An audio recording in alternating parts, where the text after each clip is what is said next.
এই মাটির গন্ধ, এই সবুজের শাড়ি দূর থেকে দেখলে মনে হয় শুধু একটা ক্ষেত, কিন্তু কাছে গেলে বোঝা যায় এটা শুধু ক্ষেত না, এটা একজন কৃষকের স্বপ্ন, পরিশ্রম আর ভালোবাসার গল্প।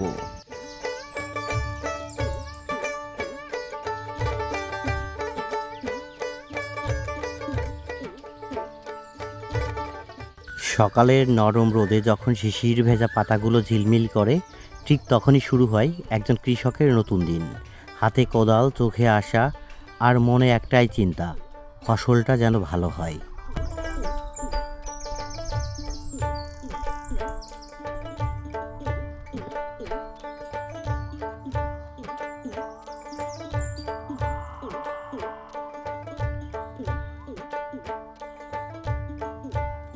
এই যে পেঁয়াজ গাছগুলো সারি সারি দাঁড়িয়ে আছে, প্রতিটা গাছের পিছনে আছে অসংখ্য ঘাম ঝরা মুহূর্ত।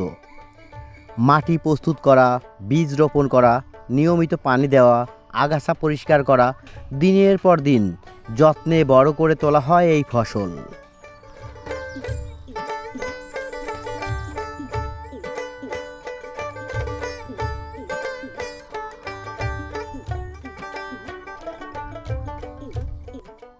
আমরা যখন বাজারে গিয়ে কয়েকটা পেঁয়াজ কিনি, তখন হয়তো ভাবেই না এই ছোট্ট একটা পেঁয়াজের পিছনে কত দিনের পরিশ্রম লুকিয়ে আছে। রোদে পুড়ে বৃষ্টিতে ভিজে একজন কৃষক হাসি মুখে কাজ করে যায়, কারণ সে জানে তার এই ফসলেই হাসবে হাজারো মানুষের রান্নাঘর।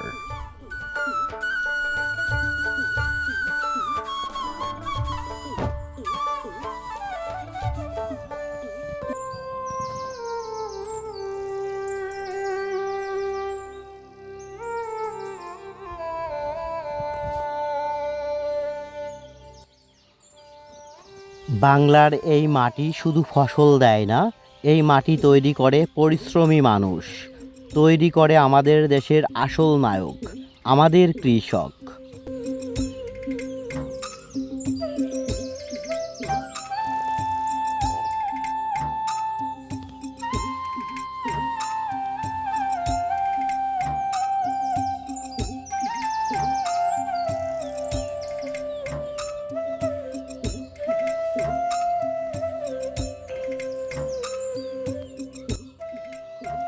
তাই যখনই এই সবুজ ক্ষেতের দিকে তাকাও, একবার মনে মনে বলো, ধন্যবাদ কৃষক ভাই, কারণ তোমার ঘামের ফসলেই আমাদের প্রতিদিনের খাবার। বাংলার মাঠ, বাংলার মাটি আর বাংলার কৃষক, এই তিনটাই আমাদের সত্যিকারের সম্পদ।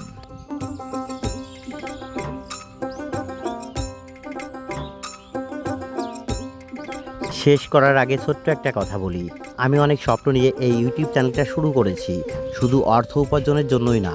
আমার একটা ইচ্ছা আছে, একটা স্বপ্ন আছে, আমাদের গ্রামের মাঠ, ফসল আর কৃষকের জীবনের গল্প এসব যেন শুধু গ্রামের মানুষই না, শহরের মানুষও জানে, প্রবাসে থাকা ভাইয়েরা জানে, বাংলার এই মাটির আসল গল্পটা সবাই জানুক। একজন কৃষক কত কষ্ট করে রোদে পুড়ে বৃষ্টিতে ভিজে আমাদের জন্য ফসল ফলায়, এই গল্পগুলোই আমি আপনাদের কাছে তুলে ধরতে চাই। আপনারা যদি পাশে থাকেন, তাহলে এই ছোট্ট চ্যানেলটা একদিন বাংলার কৃষক আর প্রকৃতির বড় একটা গল্প হয়ে উঠবে ইনশাআল্লাহ। আমার চ্যানেলটা সাবস্ক্রাইব করে পাশে থাকার বিনীত অনুরোধ জানাচ্ছি।